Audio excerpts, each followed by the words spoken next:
Hello everyone. So I hope you've all been reading well, and I'm back to do another book review, and I thought I'd review a book called On Palestine by Noam Chomsky and Ilan Pappe. So I know somebody on the book group may have covered this already. So straight off I've got to say it's 2024. It's April 2020, April 2024, and this book was written about 10 years ago.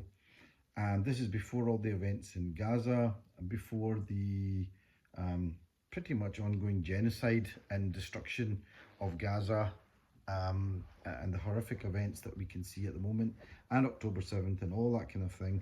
This is written about 10 years before that.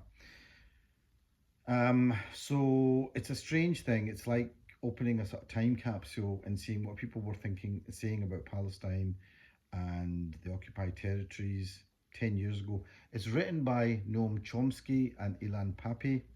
Noam Chomsky is known as a kind of celebrated intellectual. He has written all sorts of books. He's a professor of linguistics, I think, at MIT. I've got a few of his other books, How the World Works, which I haven't read, and Ilan Pappe is a historian, originally in the IDF, lived in Israel, was a historian, and eventually and a committed Zionist, and eventually realized that he couldn't believe the lies that he felt he'd been told, and historical study didn't bear those things out, and he now has left Israel. He's pretty much in exile as far as I know, and he lives in, I think he works in the University of Exeter, that's what I've heard. And he's written various books. I've got one of them, again, another book that I haven't read, The Biggest Prison on Earth, A History of the Occupied Territories. Again, all of these books were written before the events of October 7th and everything that's happened since.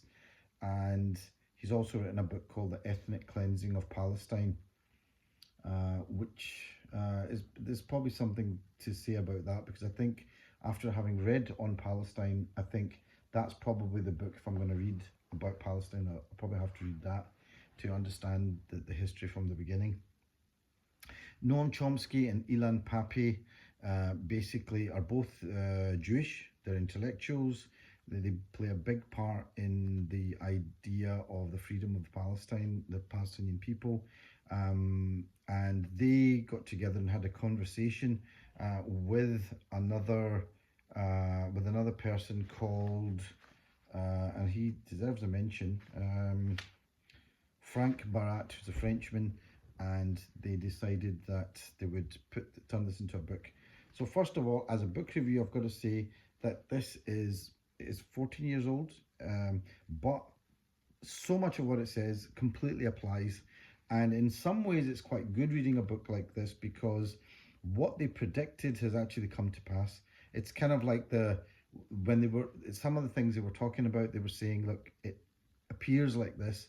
Well, now there's no veil. It's there. It's, and what they even predicted might happen, bloody murderous campaign, has actually, in some ways, got, it's just been like it kind of been what they predicted on steroids, and that's what's going to come out.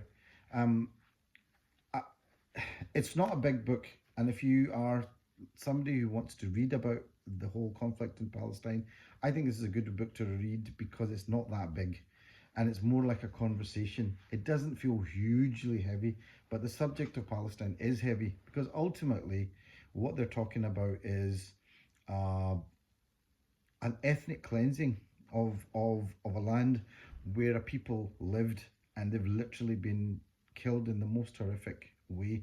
It's actually got worse now.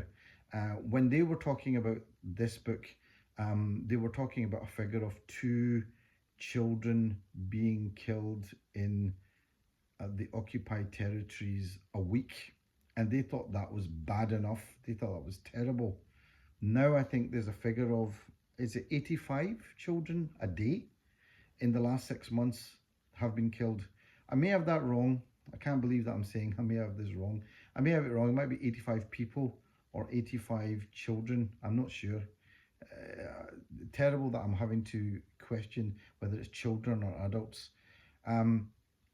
But they talk about two things, and is essentially, I think what's important about this book is they are breaking up the myth of the idea of the peace process.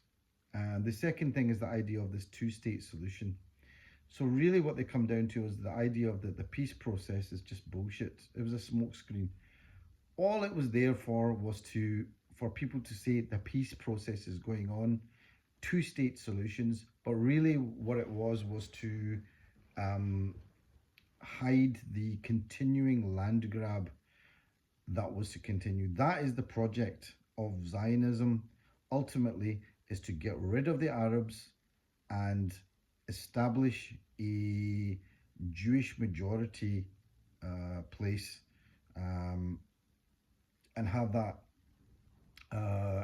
happen by all means necessary. And partly what they describe is that these things, the two-state solution, the peace process, are there so that it looks good, essentially, that it looks as if things are happening, that people are, and are doing something positive, but underneath it, really what it is illegal settlements continue, land grab is taken, all sorts of reasons, or ways to do that continue.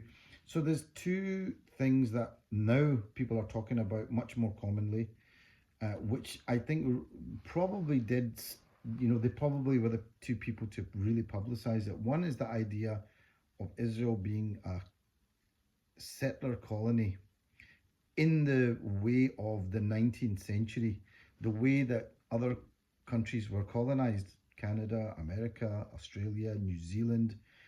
And so this is the idea of that this is, in a way, in the 21st century, this is a 19th century settler colony.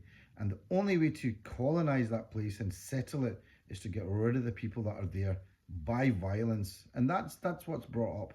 It has to be done by violence, by repression, by stopping their legitimate rights, so that they will eventually become this kind of sort of like the Aborigines, or maybe the Maoris in New Zealand, or maybe the American Indians. They'll become a kind of people that are there that can be wheeled out perhaps every so often at ceremonies, but other than that, that's it. So that is the idea for Palestine, to get rid of the Palestinians. Now, there's two distinctions that they came up with. They talk a lot about South Africa.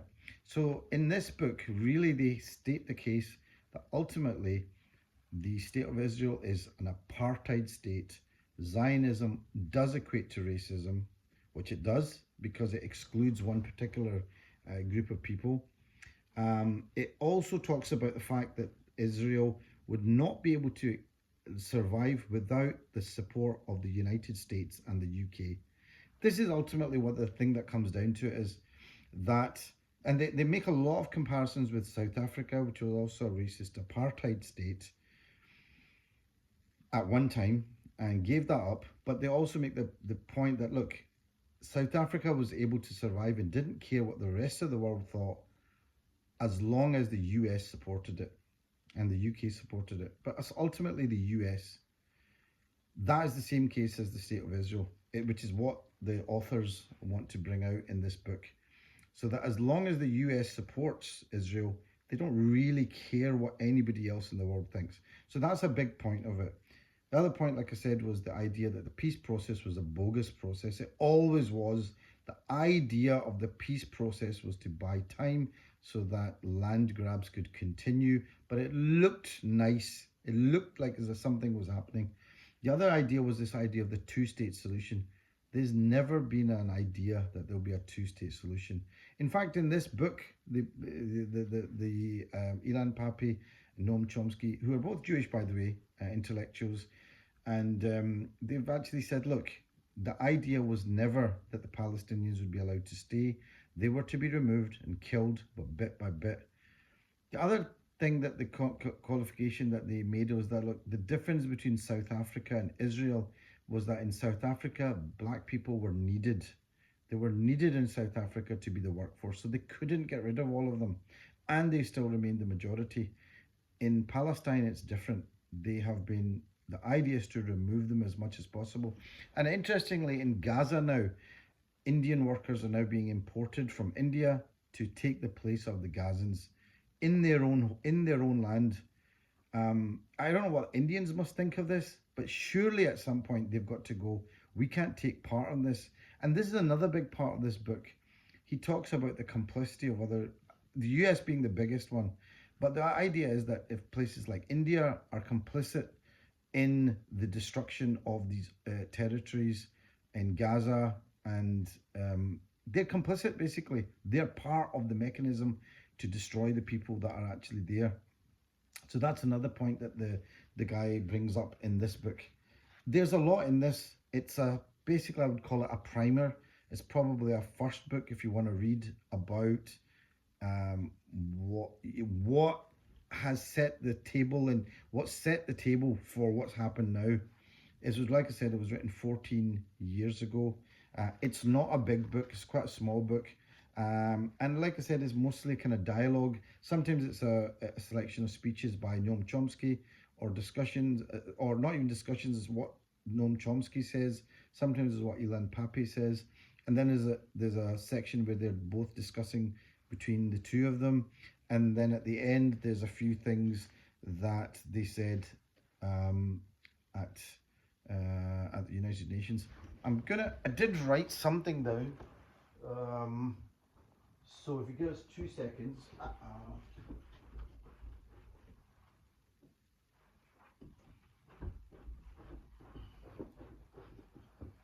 Nope, I've written it somewhere else. There was a bit in it where he comes out with a kind of pretty much a sort of summary of the chapters, and I'm going to just read that if that's okay.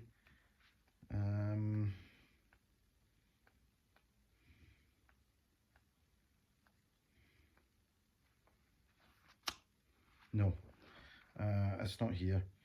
But anyway, that's the book.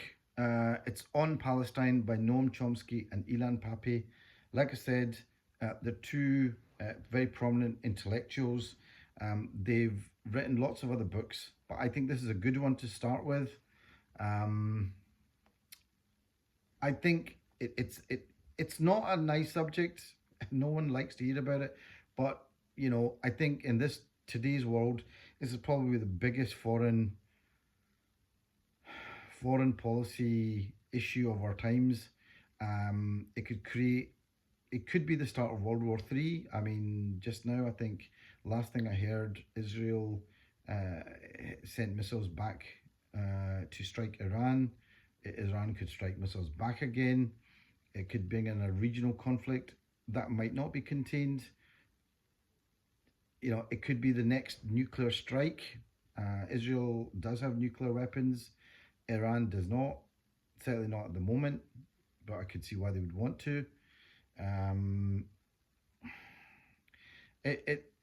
I guess at some point, people have to stick their heads out the sands and learn about it for themselves. There's a lot of people saying things about Israel and the Middle East and Palestine.